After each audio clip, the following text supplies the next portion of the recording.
Bonjour à tous, je suis heureux, très fier et, pour ne rien vous cacher, assez impressionné de vous présenter le Fonds AXA pour la recherche dans cette Assemblée générale.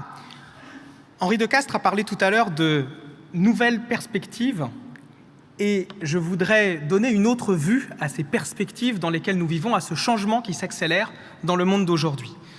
Je vous propose de regarder la manière dont le mot risque est appréhendé par les scientifiques. En 12 ans, 2 millions d'articles scientifiques ont été produits dans le monde qui utilisent le mot risque dans leur résumé. C'est 15% de la production académique mondiale. C'est un triplement en 12 ans, c'est 2 millions d'articles. Cela veut dire, et c'est l'opportunité, que de plus en plus de savoirs sont créés chaque année sur les grands risques. Ça veut dire aussi que l'attention des scientifiques est amenée à se porter sur les grands risques parce que nous sommes dans un monde en transformation.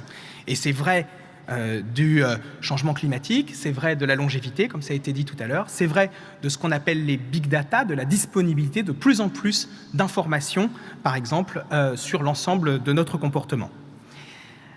Alors, dans ce monde, c'est une opportunité parce que ces compréhensions, ça veut dire qu'il y a de plus en plus de possibilités d'être assuré, de s'assurer de comprendre des risques, de mettre un prix sur un risque, de trouver des manières de remédier, d'indemniser, mais aussi de prévenir. Et pour tout cela, il faut comprendre.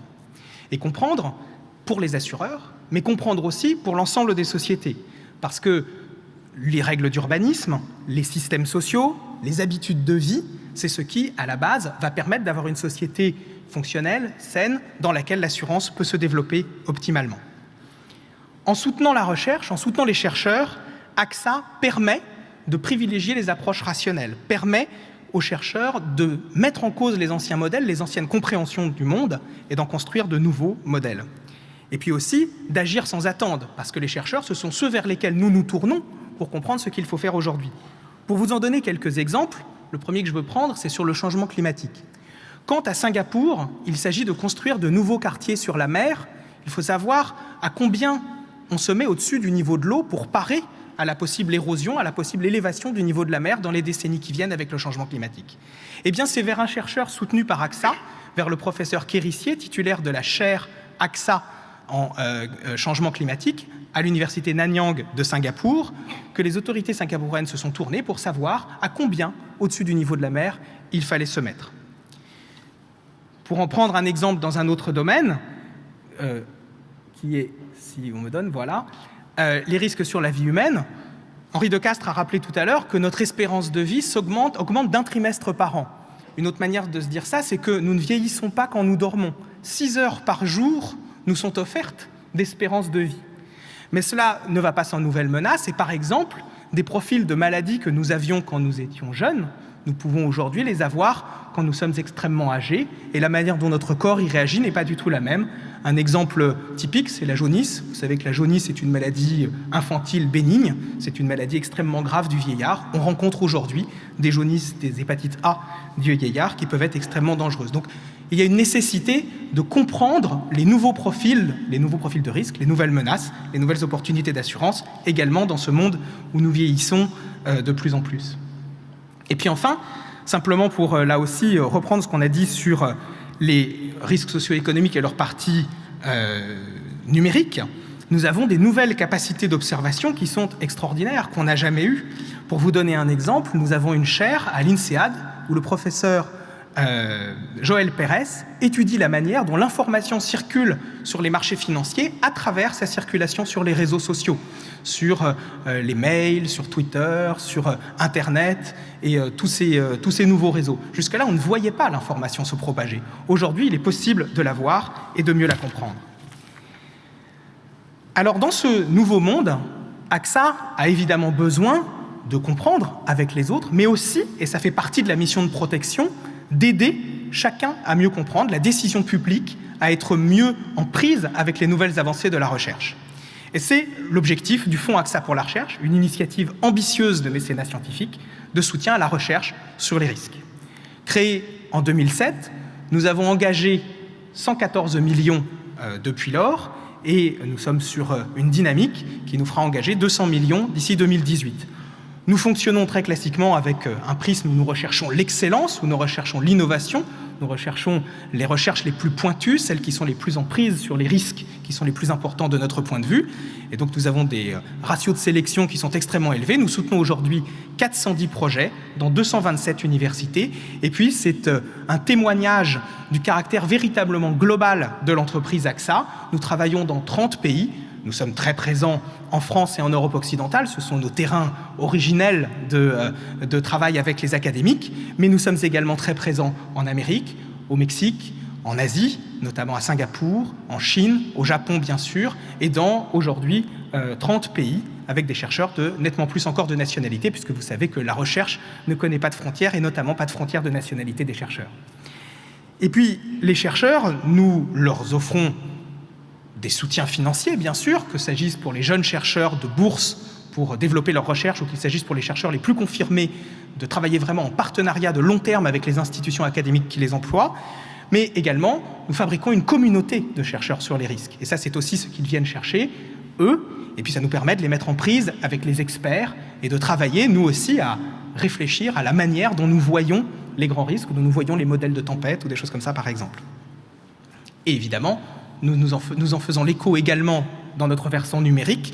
Véronique Veil a dit tout à l'heure à quel point sur Internet il est important d'avoir des contenus, de prouver sa différence, de prouver sa valeur, d'apporter des éléments nouveaux. Évidemment, être en prise avec la recherche, ça nous permet aussi d'apporter ce genre de choses.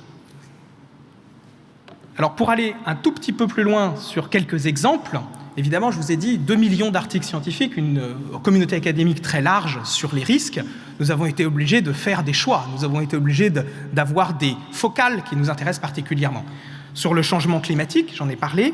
Sur les catastrophes naturelles, vous savez peut-être par exemple que quand les volcans islandais s'enrhument, on ferme assez vite l'Atlantique Nord. Pour éviter ça, il faut mieux comprendre la manière dont se forment les cendres volcaniques, la manière dont elles interagissent avec les ailettes d'un avion. Voilà par exemple ce sur quoi travaille la chaire de vulcanologie soutenue par AXA à l'université de Bristol. Et puis sur la pollution aussi, nous avons des travaux notamment en Chine. C'est un endroit évidemment très important pour travailler sur la pollution aujourd'hui. Notre deuxième pilier, et là vous reconnaissez finalement les soubassements des risques de l'assurance santé et vie, ce sont les risques sur la vie humaine. Le vieillissement, la dépendance. Je vous cite simplement la chaire que nous avons à l'école polytechnique, tenue par le professeur Abdul Barakat, qui a été attiré de l'Université de Californie jusqu'à l'école polytechnique grâce au soutien d'AXA. Et là, nous travaillons avec le professeur Barakat sur la manière dont le cœur, qui est une pompe, s'use, puisque toute pièce mécanique finit par s'user, et le cœur, qui est également un organe, se régénère, il est constitué de cellules qui se renouvellent, et comment l'équilibre entre les deux se passe plus ou moins bien, et comment le cœur vieillit. Nous travaillons également sur les risques biomédicaux, sur les comportements à risque. Et puis enfin, sur le troisième pilier, les risques socio-économiques, là, nous soutenons des chercheurs sur les risques géopolitiques, sur la stabilité macroéconomique, également sur les comportements en situation de risque ou en situation de crise. Nous venons d'ouvrir, il y a 15 jours, nous venons de dévoiler notre partenariat avec l'ISAE. L'ISAE, c'est le nouveau nom de Supaéro. Et là, nous travaillons aux neurosciences de la prise de décision par les pilotes d'avion, puisque vous savez qu'aujourd'hui, dans les cockpits, quand il y a des crises, eh bien, il faut comprendre un certain nombre de stimuli lumineux, de sons, toutes sortes d'intégrations de signal à faire à l'intérieur du cerveau des pilotes. Jusqu'à présent, on ne savait pas trop comment ça se passait, puis quand ça se passait mal, c'était difficile d'aller demander après. Aujourd'hui, on peut faire des expériences en laboratoire, on peut voir comment les pilotes comprennent, changent d'avis, interagissent, voire accéder à leur représentation mentale du risque. Et c'est un champ extrêmement intéressant pour améliorer l'ergonomie du pilotage d'avion, certes, mais aussi de manière beaucoup plus large de l'ensemble des systèmes technologiques et industriels. Et puis, nous travaillons également sur la cybersécurité, par exemple, dans le cadre des risques sur les entreprises. Alors, je n'ai évidemment pas pu vous parler de tout. Nous travaillons à chaque fois sur les sciences, sur la partie scientifique, sciences dures, mais également sur les sciences sociales, sur la manière dont on peut évaluer l'impact, sur la manière dont on peut réduire les risques avec ces chercheurs et avec les experts d'AXA que nous intégrons à nos travaux avec les chercheurs le plus possible. Mais je vous propose, si le cœur vous en dit, de nous rendre visite en ligne en allant sur notre site web où vous verrez des présentations sur nos chercheurs en vidéo, en texte. Nous nous efforçons de rendre les choses le plus claires, le plus accessible possible. Et puis à travers en quelques minutes, j'ai voulu aussi vous faire partager ce qui est ma fierté, mais je crois aussi notre fierté, parce que chaque fois que j'ai l'occasion de présenter à l'intérieur d'AXA les activités du Fonds AXA pour la recherche et d'y associer des gens d'AXA, des experts d'AXA, des employés d'AXA, eh bien, le fonds, c'est la preuve que protéger, ce n'est pas seulement arriver plus tard, ce n'est pas seulement être là tous les jours aux côtés de nos clients, c'est aussi protéger collectivement, contribuer à notre place à avoir des sociétés qui sont plus durables, plus pérennes, moins à risque et avec un horizon de temps long qui fait la fierté à la fois des scientifiques et des assureurs.